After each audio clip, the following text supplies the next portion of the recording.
আচ্ছা, 15.2 22-এর দাগে 3। একটি ত্রিভুজের প্রতিটি বাহুর দৈর্ঘ্য 3 গুণ করলে ত্রিভুজটির ক্ষেত্রফল শতকরা কত বৃদ্ধি পায়? আচ্ছা, তাহলে একটি ত্রিভুজের বাহু ধরে নেওয়া হয়েছে এবিসি। এস হচ্ছে অর্ধপরিসীমা a plus B plus C by 2। তাহলে ত্রিভুজের ক্ষেত্রফল এইচ সমান √ওভার S, S minus A, S minus B, S minus C বর্গ একক। এবার বলেছে ত্রিভুজের প্রত্যেকটা বাহুকে 3 গুণ করা হয়েছে। আগে কত ছিল? আগে এবিসি ছিল, এখন হয়ে গেছে 3a 3b 3c। তাহলে এই নতুন যে ত্রিভুজটা হলো তার অর্ধপরিসীমা s1 সমান অর্ধপরিসীমা হবে 3a plus 3b plus 3c by 2। 3 common যাচ্ছে, 3 কমন গেলে হচ্ছে a plus B plus C by 2। a plus B plus C by 2 হচ্ছে এখানে এস। তাহলে এখানে অর্ধপরিসীমা, নতুন ত্রিভুজের অর্ধপরিসীমা সমান আগের ত্রিভুজের অর্ধপরিসীমা 3 গুণ, মানে 3s হচ্ছে।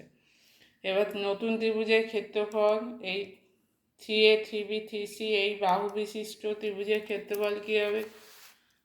তাহলে √over 3s অর্ধপরিসীমা 3s minus 3s minus 3a 3s minus 3b 3s minus 3c। এবার সবগুলো থেকে 3 কমন উঠে যাচ্ছে।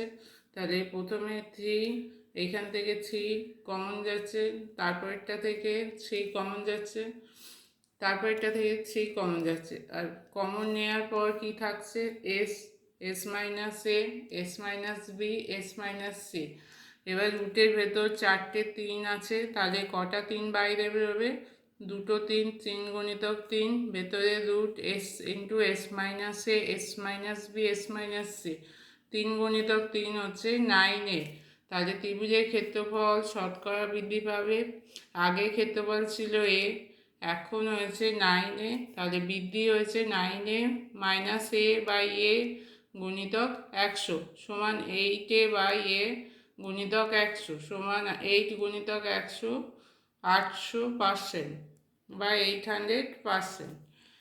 তারপরে চারেরটা, একটি সমকোণী ত্রিভুজের 3টি বাহুর দৈর্ঘ্য হচ্ছে, সমকোণী ত্রিভুজের 3টি বাহুর দৈর্ঘ্য x minus 2 x, x plus 2 সেমি। ত্রিভুজটির অতিভুজের দৈর্ঘ্য কত?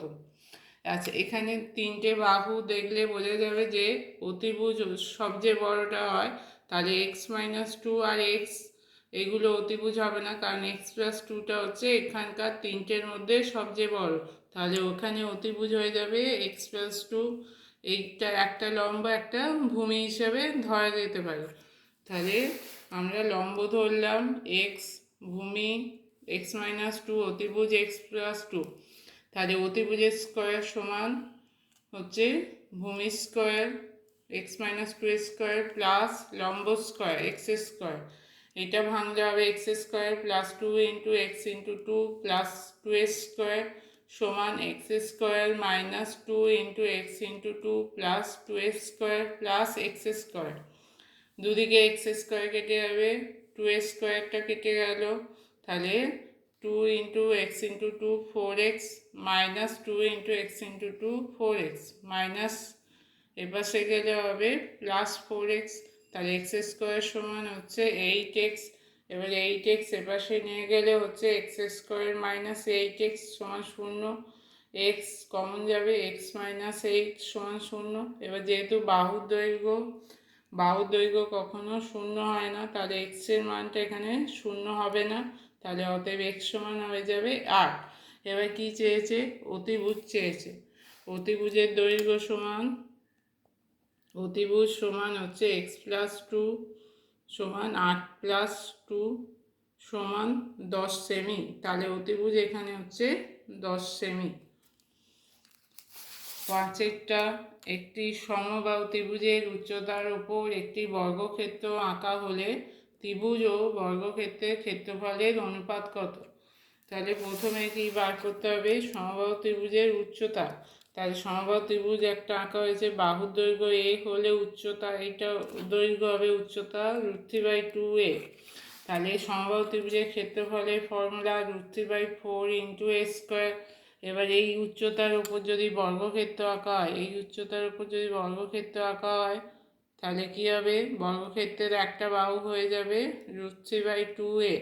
তাহলে বর্গক্ষেত্রের ক্ষেত্রফল √3/2 এর হোল স্কোয়ার। √3 হচ্ছে 3/4 a²।